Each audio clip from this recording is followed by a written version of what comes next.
this could be a very dangerous new move by the ISIS terror group. A report that former Iraqi military members who joined ISIS are now allegedly training the terrorists and how to fly 3 captured fighter jets in Syria. Joining us now is Leahe Gabrielle, Fox News reporter, a former Navy fighter pilot.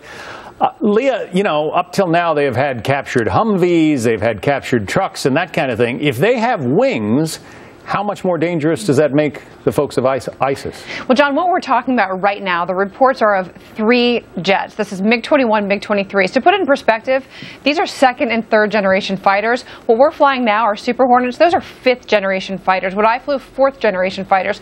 So these are old jets. Three jets, John, I'm saying don't bring a knife to a gunfight. It is a fighter pilot's dream to get to shoot down a MiG. And if they start flying and they start getting randy, I think that that's what we'll see happen. Leah, how long does it take to get somebody trained up to to fly a fighter jet? I mean, remember the hijackers on 9/11, they learned how to take off, but not necessarily land. Certainly damage could be done with these. Yeah, certainly damage can be done, and it does take some time to train somebody to become a fighter and attack pilot. You know, for fighter and attack pilots, flying is just very basic. What they are is they're weapon systems operators. So flying is basic. You have to learn how to operate those jets as a weapon system. Now, it's nothing to just laugh off. I mean, certainly it sounds like the Islamic State is trying to develop a professional military. I'm sure they'd love to have a professional Air Force, but you have to go back and look at how quickly we established air superiority and air dominance over Iraq and Persian Gulf I.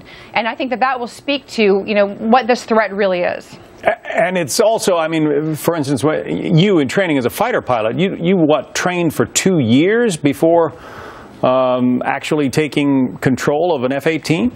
Well, before I was a full-up round, as they would say, flying an F-18, I had almost 3 years in flight school, just learning how to be a pilot, learning how to land on aircraft carriers, and then after that, a full year flying F-18s in training before actually being sent out to the fleet. So it does take some time. You know, of course, to Heather's point, you know, maybe they can use these to essentially use them as suicide missions, but that would be a big waste of what they seem to consider an asset.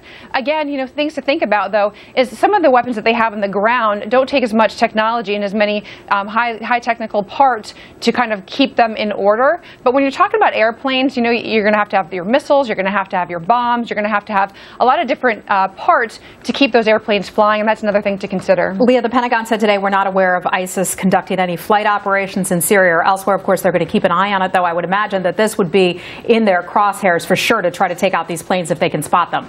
Yeah, you know, well, first of all, you know, I just have to tell you that one of my old buddies is the Deputy CENTCOM commander now. He's a vice admiral, and he was actually the first person to shoot a MiG down in Persian Gulf I. So I can guarantee you he's first in line right now, wanting to hop in an F-18 and go take one of these out. So they'll certainly have their eye on this as a potential threat, but I don't think it's something at this point that we need to be too terribly concerned about. Yeah. Interesting, though, isn't it? And great to get a perspective from you as a former F-18 pilot. Leah, thank you.